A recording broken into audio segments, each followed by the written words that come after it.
This is the economic growth. So normally the economic growth, these figures are put together by the Reserve Bank of Fiji. Economic growth is how much is your economy growing by every year. There's only been 2 times in Fiji's history that we've had 7 years straight of economic growth. You can see it grew by 3%, 2.7, 1.4, 4.7, 5.6, 3.6, 2.4, 3.6 here, and we expect this to grow in the next few more years. When the economy is growing, it is good because it's not stagnant. It's expanding. Some years the economy, as you can see, the growth rate was only 1.4. But since then it's been generally in excess of 3.6. The reason why you have a standard growth here is, of course, because of the cyclone. And I'll talk to you about the effects of the cyclone. What are the things that contribute to economic growth? Because certain things happen in the economy that grows the economy. So, for example, agriculture in the primary sector, agriculture contributes 0.31% towards that growth. Fishery is very low, 0.02. Forestry is 0.01, much lower. That's the primary industries. Then you have in the industry itself, manufacturing. You know, we make a lot of things now in Fiji. We make plastic buckets, we make chairs, we make all sorts of things. But also in here is the manufacturing of sugar. Sugar also forms part of manufacturing. Construction, 0.33. Construction was quite high. The construction industry is moving quite well in Fiji. Mining is very low, 0.04. Electricity and water, 0.10. And this is what we call the services sector. Financial services has grown, transport sector has grown, wholesale and retail, accommodation, and we've got the others over here, education, professional services, public administration. So there are certain things we look to in the economy to see how well the economy is doing. So these are what you call the investment indicators. Between January and September 2016, the value of building permits issued increased by 12.7%. You know, when people go to apply to build. So you look at the value. So somebody says, I'm going to build a house. The value when they apply with the municipal council or rural local authority, you say, okay, $50,000 worth. Somebody's building a factory. So you calculate that. Because obviously, when people apply for building permits, that means they're going to build. When people are going to build, it means that the construction industry will also move. The reason why construction is very important is that when you build something, you need somebody to dig the foundation. You need somebody to lay the bricks. You need somebody to put the plumbing. You need somebody to paint the house. You need somebody to do the plastering. You need somebody to put the roof. All these people you get hired and you pay them wages. When you pay them wages, that means they've got money in their pocket. When they have money in their pocket, they're going to spend that money. When they spend that money, they pay VAT. When more people go to a shop, the shop will hire more people to work as shop assistants. So it creates economic growth. That's why we look at that. The value of the working place. So the construction, the value of the working place again is 10.5%. Domestic cement sales, it went up by 11.1%. Remember, this is pre-Winston and post-Winston. If I look at these figures now, they'll probably be a lot higher because there's a lot of reconstruction going on. Why do we look at domestic cement sales? You don't buy cement to keep it under your house. You buy cement to use it. So obviously it means there is construction going on. Imports of investment goods. Investment goods are things like heavy machinery, factory parts. When you look at that, when people are importing more of that, that means you're setting up manufacturing plants, you're expanding your existing factories, etc. Government capex, which is government capital expenditure, building on roads, bridges, jetties, and all those types of things. Electricity, water. New investment lending, lending for real estate and lending for building and construction went down in that period, obviously because of a lot of it is to do with Winston. Now, consumption indicators. Consumption are the things that we buy for everyday use. We have to look at that too. And you can see the rate of new vehicle registration in Fiji increased by 27.5% in that period. A lot of people now own their own vehicles. This government reduced the duty on vehicles quite significantly. You go to Suva, you go to Nandi, you go to Lautoka, there's traffic jam. In fact, somebody in the budget consultation in Lautoka said to us, there's too much traffic in Lautoka, can you build a flyover in the city? A lot of traffic. There's a lot of traffic now. A lot of people, in Fiji, to show that you are doing well, people say, "Amma ladka apne motor kharid li se." And my son has bought a car. It goes to show your improvement in your social status. So people like buying cars. Second-hand vehicle registration went up by 7.8%. New lending to wholesale retail trade went up by 13.2%. Imports of consumption goods. Goods we consume on a daily basis. This watch that I'm wearing is not made in Fiji. The buttons that are here may not necessarily be made in Fiji. The sunglasses this man is wearing is not made in Fiji. The pen he has in his pocket is not made in Fiji. So when all of these things, the rate of the consumption of these things improves, that means people are spending money. People generally spend money when they feel confident, when they feel that they have the ability to spend that money and they'll buy those goods. PAYE collection, that is the tax you pay when you are working. If that increases, that means people's salaries are going up, and also that there may be new jobs being created because more people are now paying taxes. New job advertisements, 15.1%. There were new job advertisements went up by 15.1%. Generally, the RBF, when they look at job advertisements, they've only been looking at Fiji Times. So we've asked them to also look at Fiji Sun because there's certain companies, like, for example, even government advertise jobs positions only in the Fiji Sun. It may even be higher. Personal remittances. These are the people who send money from overseas. We have rugby players, we have nurses working overseas. People in the British Army, we have friends and relatives of yours in Australia, New Zealand, West Coast of North America who are sending you money. So that has also increased. And the collection of VAT has also increased. Even though VAT has decreased, the total collection has increased. Why? Because people are spending more money. When people spend more money, we obviously are able to collect more VAT. One thing that went down was the lending to private individuals decreased by 4.7%. This just goes to show the dark color is new vehicles, the light color is second-hand vehicles. By comparison, in 2005, in that year, there were 3,363 new vehicles on the road that people bought, and 6,088 new vehicles. 6,088 second-hand vehicles. Compared to 2016, 4,920 new vehicles and 10,152 new second-hand vehicles came on the road. So obviously there was something like nearly 15,000 new vehicles that came onto the roads in that 1 year. By comparison, in 2005, there was 9,000. Next one, please. Retail sales again. We look at retail sales, how much sales the shops are doing. And obviously it's been increasing. There was a decrease in 2016, of course, after Winston. A lot of people held back, a lot of shops were closed. If Reykjavik is flooded, the ability of people to spend money is limited because there's not many shops open. So that's why you'll find that normally retail sales will decrease after a cyclone. Now inflation, this is very important because inflation measures how much the price of goods generally go up.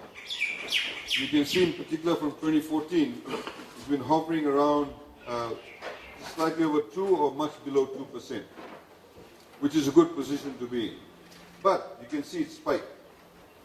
You see Winston flood, it went up again here, and now it's coming down. A bundle of beans after Winston cost $5 in certain parts of Fiji. Yangona is $110, $120 a kilo in some places. Some places is $90. Some parts in the west, I know the other day I went down to buy some to give to some people, $120 I paid a kilo. So obviously inflation will be higher. In Suva, a small bunch of bananas used to cost $15 to $20. A lot of banana trees fell down. So now the prices of vegetables have come down because obviously the supply is increasing and it's trying to match the demand.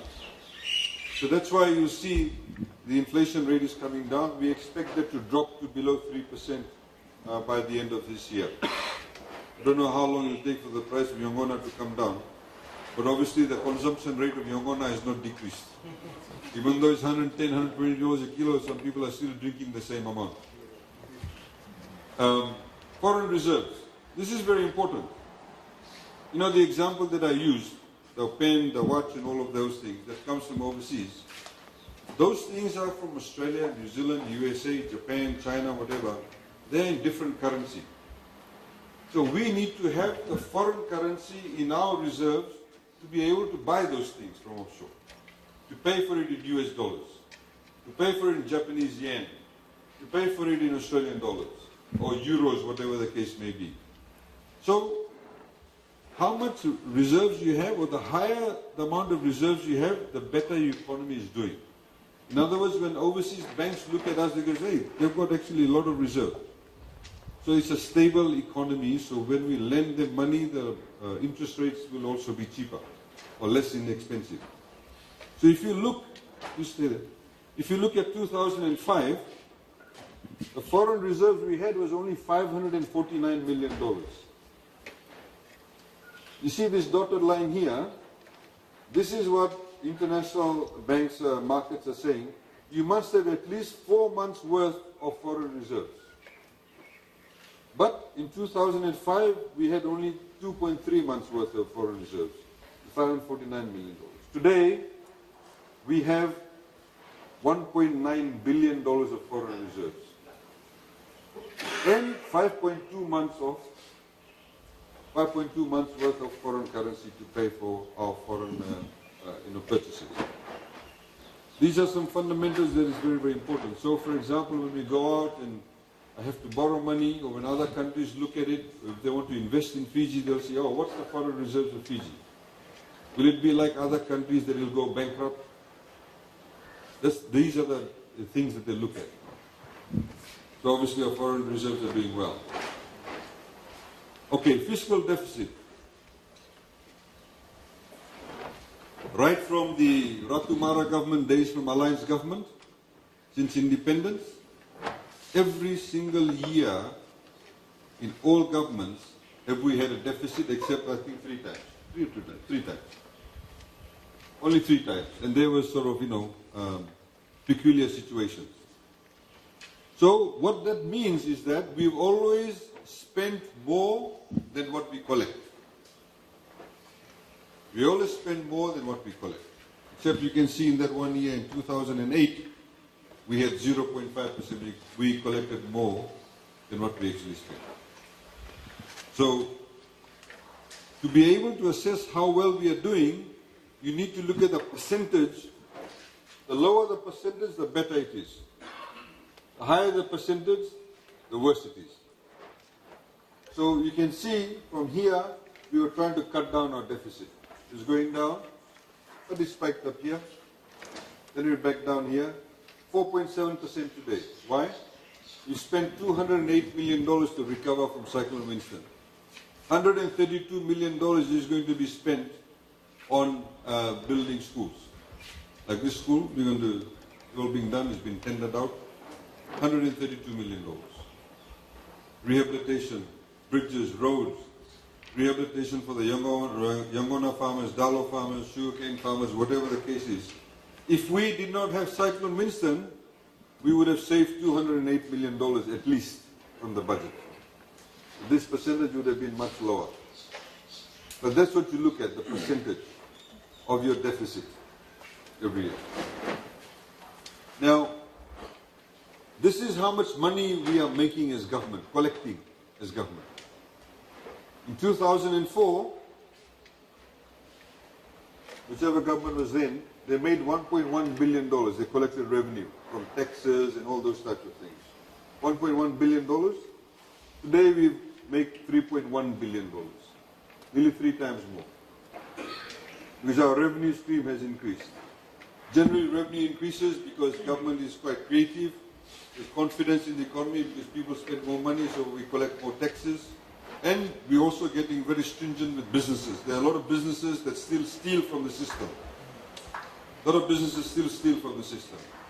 A lot of people, for example, they'll import things worth $10 million. At the border, they'll declare $2 million. So they pay less duty. So the way that they think, okay, we bring in $10 million worth, we'll declare $2 million. If we get caught, we'll just pay the difference. That's what's been happening. So we're tightening those areas. So our revenue collection has gone up to $3.1 billion, which is a good thing. How do we collect our revenue? Value-added tax contributes 30% towards our revenue collection. Direct taxes, PAYE, all those things, corporate tax, etc. Customs, this is the duty that people pay. When you bring in a car, they pay duty. Of course, we have zero-rated duty on hybrid cars for a few years. There's no duty paid.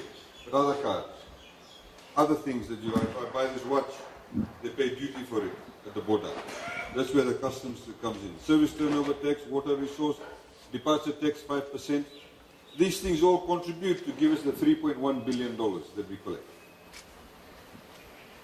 So what we've done a breakdown for you of the total expenditure for infrastructure, health, education, access to justice and social protection.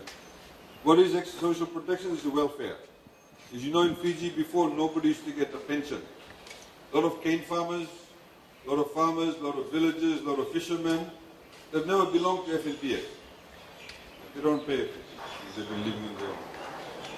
So we decided a few years ago that these people, when they get old, sometimes they get abandoned by their children. Sometimes they don't have enough family support. Or if they're living with the son has 5 kids and he's got to feed them. There's not enough money for the parents. It does happen.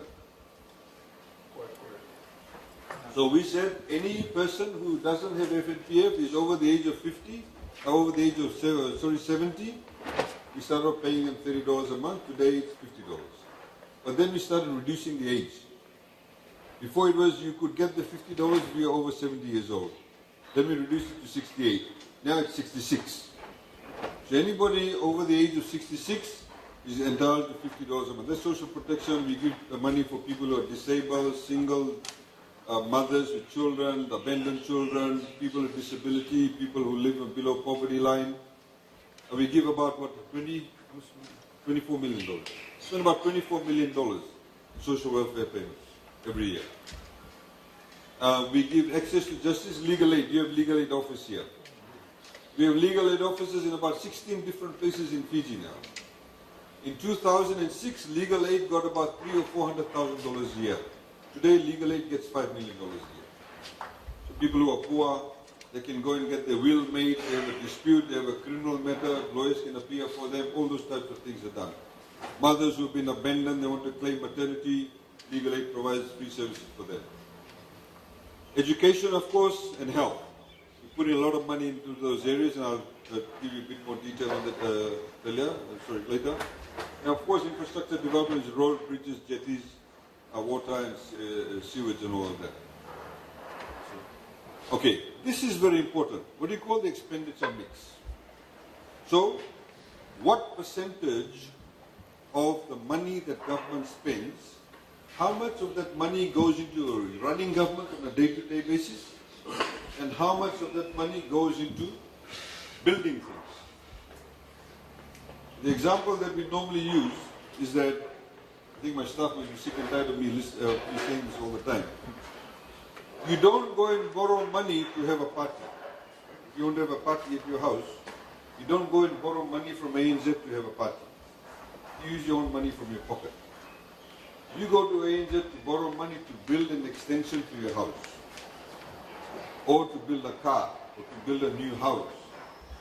Because when you borrow money, you must have something to show for it. No point borrowing money if you've had the party tonight, everything's finished, but the loan is still there. If the loan is there, you must have something to show for it. So, in 2004, for example, out of all the money the government spent, 83% went into operating expenditure. In other words, paying for the salaries, running of the motor vehicles, buying the toilet paper, the photocopying paper, whatever expenses they have every day. Only 17% went into building things. Capital expenditure. In the same way, when you have your own savings, your own money, if you're going to spend 95% of all your money in just buying your day-to-day stuff. You don't have any savings, and obviously it's problematic for you. You'll never have savings. You won't be able to do that extension to your house. Today, out of all the money that we spend, 40% goes into capital expenditure. 60% goes into operating expenditure. So we're being a bit mamangi. We're being kanjus about our operating expenditure. We cut down on civil servants abusing the system. Before, people used to have mobile phones, they use it whenever they like, whoever they can call. We cut down on those things. That's how you reduce your operating expenditure. So we have more money to build things. Roads, bridges, jetties, health centers, whatever the case may be. Next one, please. Please switch your phone off or put it on silent. Funding for roads, bridges and jetties. 2004, those days you had PWD for doing your roads and all of that. They received $55 million. Today, they have $527 million. A lot more roads are being built. A lot more jetties are being built. You go to places like Nandi, you see the four laning of the roads. You have better quality and maintenance of roads. You see, in Fiji, we've been very good at building things sometimes. We're not very good at looking after things. If you see all the sugar mills, I know you guys talk a lot about sugar mills. Most of the sugar mills that were built, now Penang was 138 years old. If you look at it right from the CSR days, after independence, how much money did they put in to maintaining the mill? What was the level of maintenance? In the same way, if you build a school, you build your house, every few years you'll paint it. If the window gets broken, you'll fix it. You do the replastering. We build roads, but we don't do the resealing. That's why a lot of the roads are breaking up, the sealed roads. Because the worst enemy for any road is water. If you don't reseal it, the water will seep through, even through the tar seal.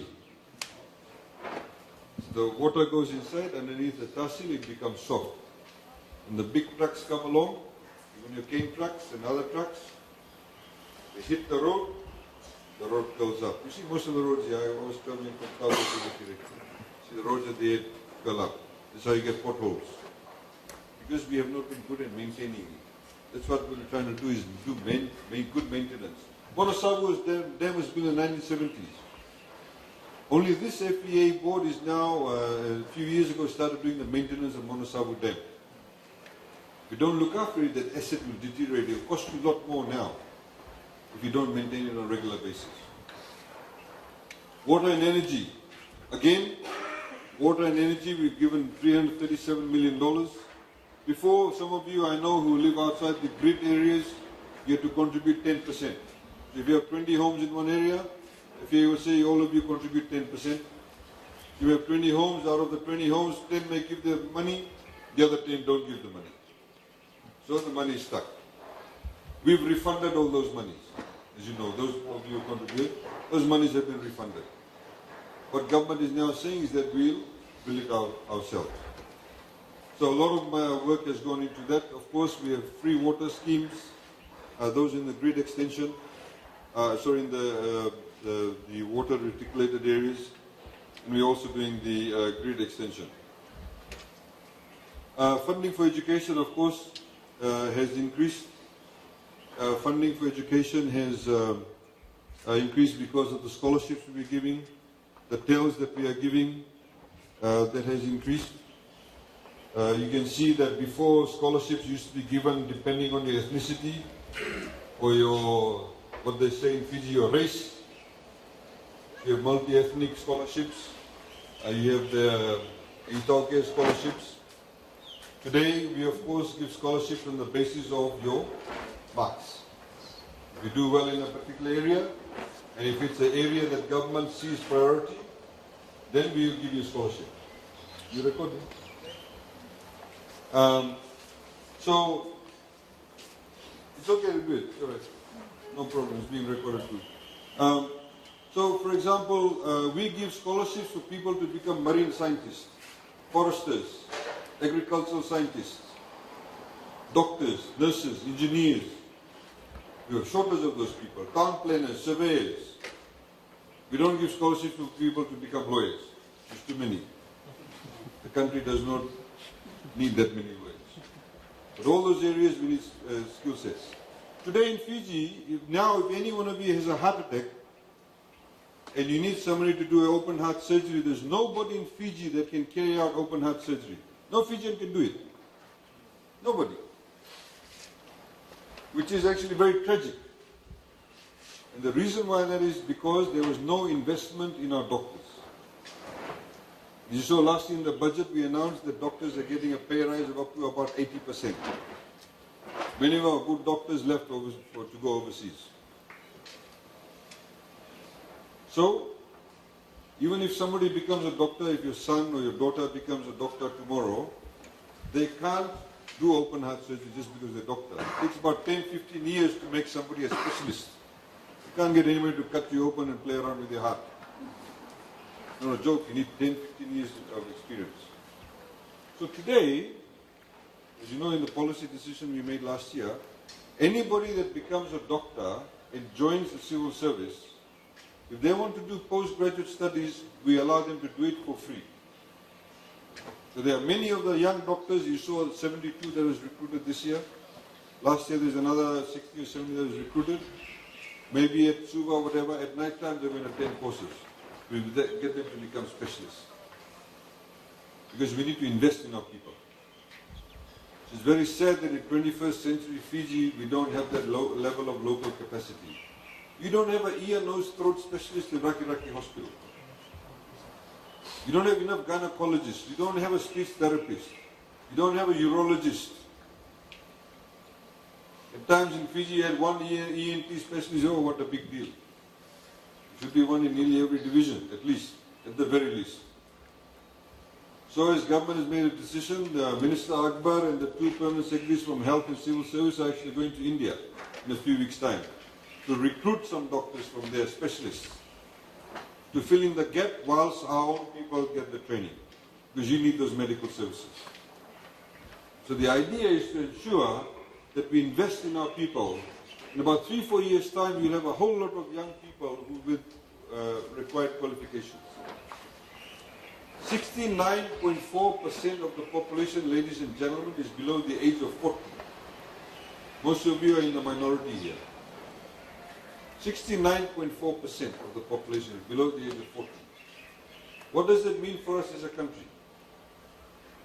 In a few years' time, in 20, 30 years' time, all those people will become very old, or become old. You have to change the medical structure, the kind of medical services you provide to them. But in the meantime, what do we do? What are we doing to harness their energy? What qualifications are we giving them so they can contribute to the economy? These are the things that we need to think about. These are the things that we are focused on. Funding for health, as you can see, 2,432 million, today is 244 million. A lot of that, we built new health centers, free medicine program, recruitment of new nurses and doctors. We focus on that very, very highly. Government operating savings. Earlier I had highlighted to you, this is the total amount of revenue we make, this is the amount we spend for operating, and that's the savings. You can see the difference. The savings over here is very narrow, it's increased. We are running government like a business, like your own household budget, being very tight wherever we can be, and we're spending money in the right places. Money is not free. Money is not free. I know a lot of people have been in this town making a lot of promises. I think you're building a sugar mill too. It is not cheap. So we have to be frugal. We have to be conjuice in the right way. We have to spend money in the right places. We have just spent, first round for Help for Homes, we spent $88 million. Then we spent $20 million. 2 days ago we announced $25 million, another round of help. If you add that up, that's about what? 88 million plus 45? $125 million. Nobody has ever been able to do that. To give $125 million for people to buy their hardware. How have we been able to do that? Because we have been prudent in the way that we spend our money, we target our money. So we have to keep ensuring that we are able to have money for the rainy day. The same way you do it in your household. You make sure that, okay, you have some money just in case somebody gets sick. Your roof gets blown away. Yes, apart from government assistance, you may have to do something else. So we have to be very clever about this. Government debt. The main thing to look over here is your debt to GDP ratio. Let me explain that to you very simply. If assuming that government makes $100 a year, and we go and borrow $20, that means we borrowed 20% of what we make. Right? $100, you borrow $20, we borrowed 20% of what we make.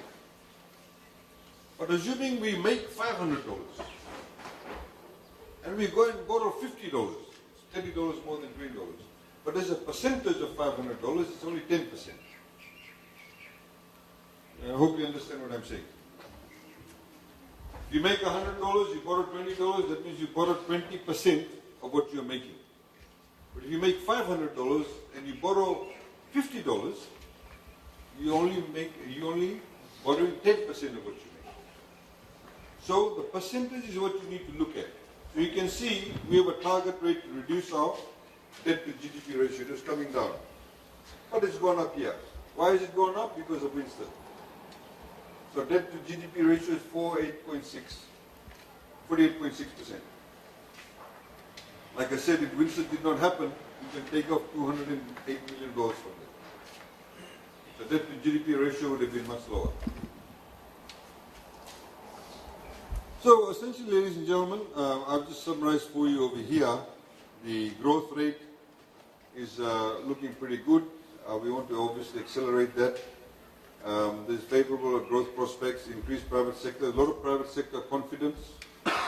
Today, as we are sitting here, the Honorable Prime Minister is opening the Marriott Hotel in Mumi. The Marriott Hotel a few years ago was a bankrupt position. There's 400 jobs that have just been created from Mumi. 400 jobs from when Mumi is running to full capacity. Those farmers, those cane farmers, those vegetable farmers in that area will be supplying to the hotel. The people who live around in those villages, who live around in those settlements, some of them will be working at that hotel. The people you see in the Momi Junction who will be selling mangoes, who sell mangoes and the achar and all of that, there will be a lot more people coming through there. So it creates economic activity. It adds another segment to our tourism sector.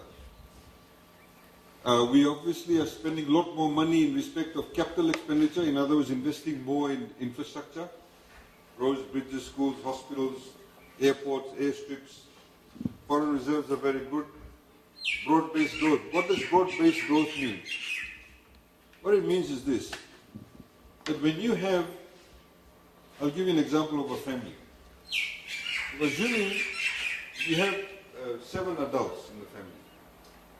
If all 7 of them work, if one of them gets sick, it does not mean that your income will be very badly affected because you've got other 6 people to depend on. But if you have 7 people and only one of them works and he gets sick or she gets sick, it affects all of them. So the same way with any economy. We can't be dependent on only one sector to contribute towards our economy. We got sugar, we need tourism, we need fisheries, forestry, manufacturing, services sector, ITC. If, for example, a cyclone comes and maybe affects one part of Fiji where the tourism sector goes, but your sugarcane and other things are still going on, the economy keeps on moving. It's what you call a broad-based growth. You're not dependent on just 1 or 2 things. But even within tourism, one of the things that we are saying now is that most of the tourists in Fiji, and we're trying to reduce that, it's working slowly, there are only 2 countries that contribute nearly 70% of the tourism arrivals in Fiji. Australia 51%, New Zealand about 16 or 17%. If both those countries, for example, contribute nearly 70%, What happens if the economy over there does not do well? Do you think a lot of Australian Kiwis will be travelling to Fiji? No. Because they don't have any money in their pocket. It will affect us badly. This is why we're saying we need more tourists from India. We need more tourists from China. We need more tourists from other countries. So rather than depending on only 2 countries, if we have 4, 5, 6 countries to depend on, if one country does not do well, it does not affect us that badly. So even within one sector, you need to be able to have what you call risk management. Inflation, of course, we expect it to stabilize and go below 3% when with a lot of these fruits and vegetables, the prices will come down. So ladies and gentlemen, that's in summary what we have in terms of for you to be able to understand what are the things to consider for the budget. We've got, of course, an address here. If you may listen to this and you may have some ideas after this. If you want to go home, you want to email us. If you're with your submissions, you can do that. You can hand deliver. If you want to got somebody who can hand deliver it, Rola Lambalabu House, Victoria Parade, you want to post it, you can do that. We'd like you to come up with some ideas, make some suggestions, or even tell us some of the issues that you do have, so we can think about how to address it. You know, a lot of people are talking about, you don't allow vehicles that are more than 5 years old. We actually do. As long as the vehicle has Euro 4 compliant fuel. There are Euro 4 compliant trucks that are available that are 8, 9 years old. You can bring those trucks, no problem. So there's a lot of mechanisms that we put in place that people may not be aware of. If you do make submissions, we may be able to inform you to say, look, these are the things available to you. So please feel free. You can, of course, make submissions. I'd like everybody to, be able to have a go. We've been to some places, different things, different places have different priorities. In some places we've been to, people have spoken about the environment, about the fact that the garbage collection is not good. Nandi was a big issue. Nandi, they talked about Nandi River flooding. I'm sure you've got flooding issues here too, that you may want to talk about. And these are some of the critical issues that we are trying to address as to how we can find some long-term goals to that. So don't think it's only about money, it can be generally about anything in respect of where you want to see the country go forward. As I was telling a group of people there outside, people have made submissions on welfare. Some people, for example, want more money given to them cash, less food voucher. Some people meant a higher food voucher. Just to repeat what I said earlier on, outside, some people have said, look, we give us a $50 food voucher and $50 cash. Give all of it, or give all of it in cash. Some say, no, if you give us all cash, my husband will spend half of it in the grog and the cigarettes and the yamana. So don't change it. Some people are saying, give all of it in food vouchers. So people have different competing interests. And it's our job to be able to listen to everybody and see what is the best return that we'll get for everybody, generally speaking. So I'd like to now open up the floor. Please feel free to make a suggestion. You can ask any questions. Please don't feel shy to ask any questions. If you have any queries, something you have not understood, something you may want to ask. But please also be brief at the same time. Thank you.